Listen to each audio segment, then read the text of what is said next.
Assalamualaikum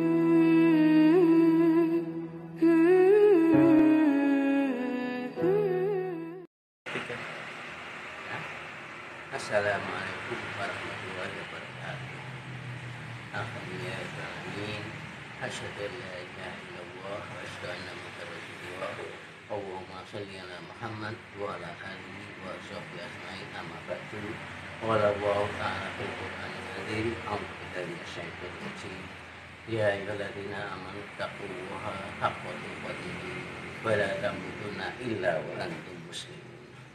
Bapak-bapak, ibu-ibu, para pemerhati, pemirsa sekalian saya hormati, marilah di bulan puasa yang mulia ini kita selalu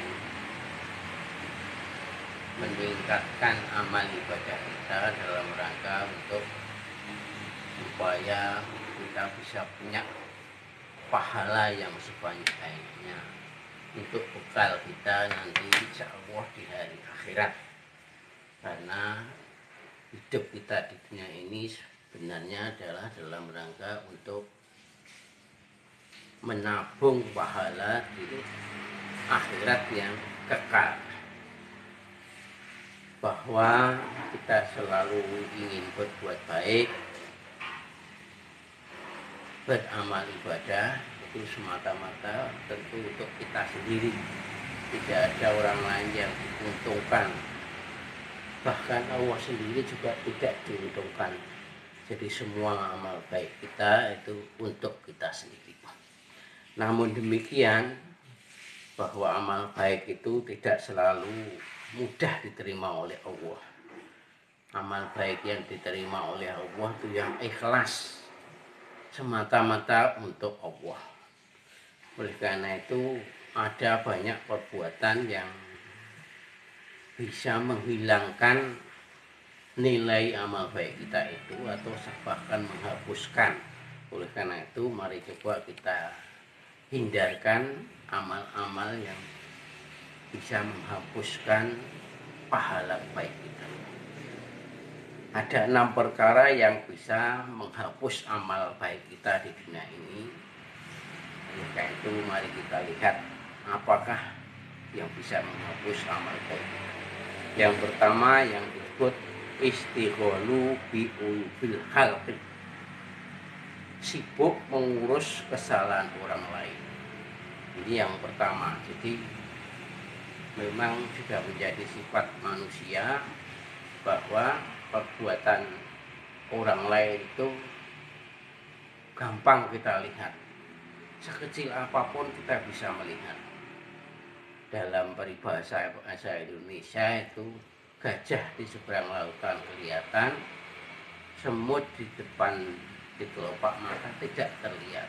Jadi artinya kesalahan kita sendiri itu sering tidak kita lihat, tapi kesalahan orang lain itu betapapun kecilnya itu akan kelihatan besar, bahkan tertutup gunung pun kelihatan.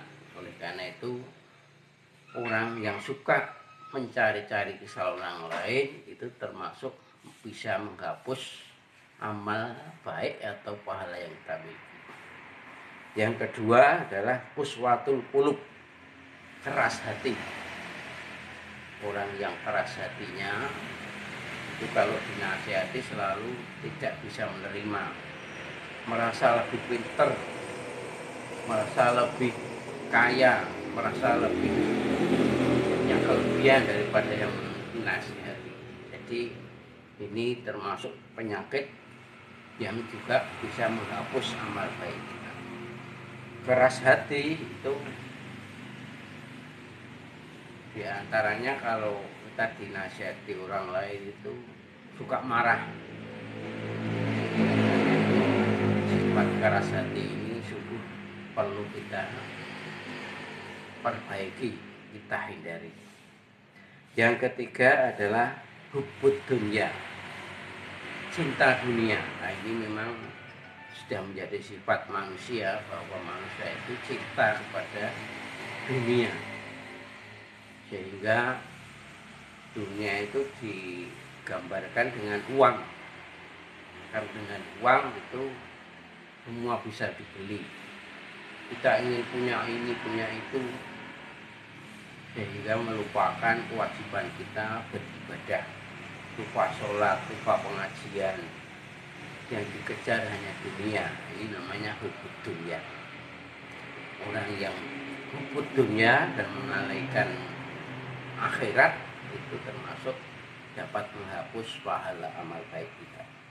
Yang keempat adalah qillatul haya, tak punya rasa malu. Jadi orang yang tidak punya rasa malu itu termasuk bisa menghapus pahala amal baik kita. Padahal malu itu sebagian daripada iman. Kalau orang sudah tidak malu, jadi tidak malu berbuat tidak baik, tidak malu berbuat dosa, tidak malu artinya bakhil, tidak mau bersedekah dan lain sebagainya, itu termasuk bisa menghilangkan nilai ibadah kita. Kemudian yang berikutnya adalah tulul amal, itu yang kelima, itu panjang angan-angan.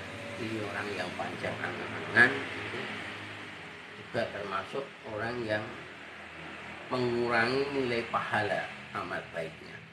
Kenapa? Karena orang yang punya angan-angan itu suka membayangkan yang tidak dan jadi malas beribadah, tidak melihat kenyataan dunia.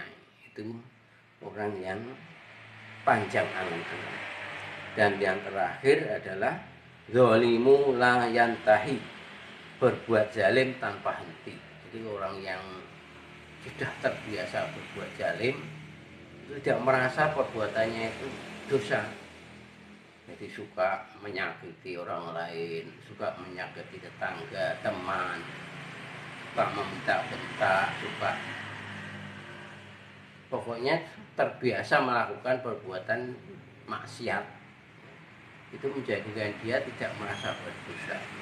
Jadi orang yang sudah terbiasa berbuat zalim itu menjadikan dia nilai pahala amal baiknya menjadi hapus.